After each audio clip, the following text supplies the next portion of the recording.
Santa María.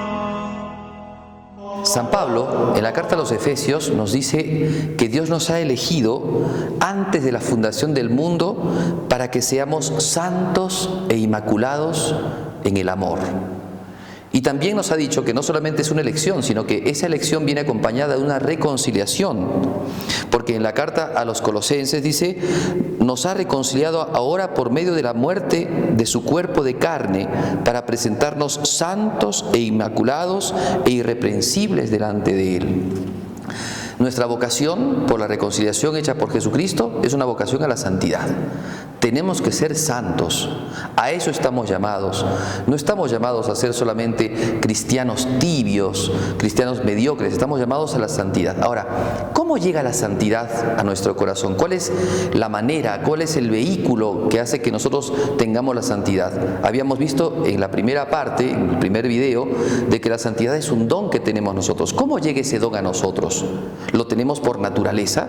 ¿Ha venido a nosotros por nuestro nacimiento, por nuestra concepción? Evidentemente no. Pues sabemos por fe que lo que ha venido a nosotros por nuestra naturaleza es justamente la herencia del pecado original.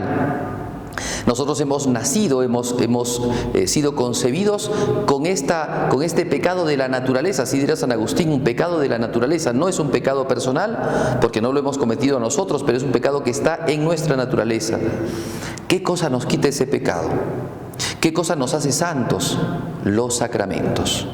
Jesucristo, su obra redentora, su reconciliación, que fue hace 2000 años, llega concretamente aquí y ahora para ti y para mí a consecuencia de los sacramentos. Y el primero de los sacramentos es el bautismo, por el cual Dios baña nuestro corazón y purifica nuestra alma del pecado. Y Dios nos da el agua que da vida, esa vida sobrenatural, esa vida nueva, esa vida de los resucitados. Nos ha metido Jesucristo por el bautismo en el misterio de la muerte y de la resurrección de Jesucristo, en el misterio de la Pascua. Así entonces, para ser santos, la primera cosa que es necesaria es el bautismo. Por eso es que también se dice que el bautismo, en nuestros catecismos, que el bautismo es sacramento necesario para la salvación. Y por eso la gran responsabilidad de los papás de bautizar a los hijos desde chiquitos, para que desde chiquitos ya tengan ellos la simiente de la salvación. Pero no solamente existe el bautismo. La Iglesia nos ha enseñado que Jesucristo ha legado 7 sacramentos, y los 7 sacramentos son justamente las maneras como llega la gracia de Dios, que es lo que nos santifica. El don que nos santifica. Son los sacramentos los vehículos de la gracia, son los sacramentos de la gracia. Por eso entonces debemos de nosotros aprender a vivir en los sacramentos y estar siempre dispuestos a los sacramentos. Recibir, por ejemplo, el sacramento de la Eucaristía, pero evidentemente recibir la Eucaristía de manera digna, de manera preparada, sabiendo claramente que es el sacramento que contiene el cuerpo, la presencia, ¿no?, de Jesucristo, el cuerpo, la sangre, el alma y la divinidad. Y para eso tener un alma limpia y preparada. Por eso el sacramento de la confesión, que podemos decir que son los sacramentos que nos van acompañando cotidianamente en nuestra vida cristiana. Recibir los sacramentos nos hace santos. Los sacramentos son los sacramentos de la gracia, así lo dice Santo Tomás de Aquino, y debemos de aprender a recibirlos con devoción, con piedad, porque eso aumenta en nosotros la gracia de Dios.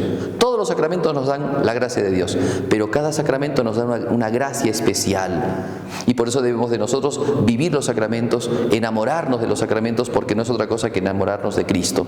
Cuando vamos al confesionario descubrimos la misericordia de Dios, el perdón grande, el perdón amoroso de parte de Dios Todopoderoso, que es como el Padre del Hijo pródigo, que nos abraza y nos reviste nuevamente de nuestra condición cristiana. Y en la Eucaristía recibimos al mismo Jesús, la misma carne de Cristo, la misma sangre de Jesús, por la cual Él vive en nosotros y nosotros en Él, por la cual Él nos ha hecho la promesa: quien coma mi carne y beba mi sangre tiene vida eterna.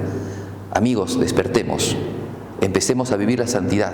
La santidad empieza con los sacramentos, de manera sincera, humilde, recibidos de manera continua, eficaz, de manera piadosa. Esos son justamente los sacramentos los que nos van a ayudar a nosotros a generar en nuestra vida gracia, de su plenitud, de los sacramentos que son la plenitud de Jesucristo. Dirá San Juan, hemos recibido gracia tras gracia. Que tengan muy buenos días.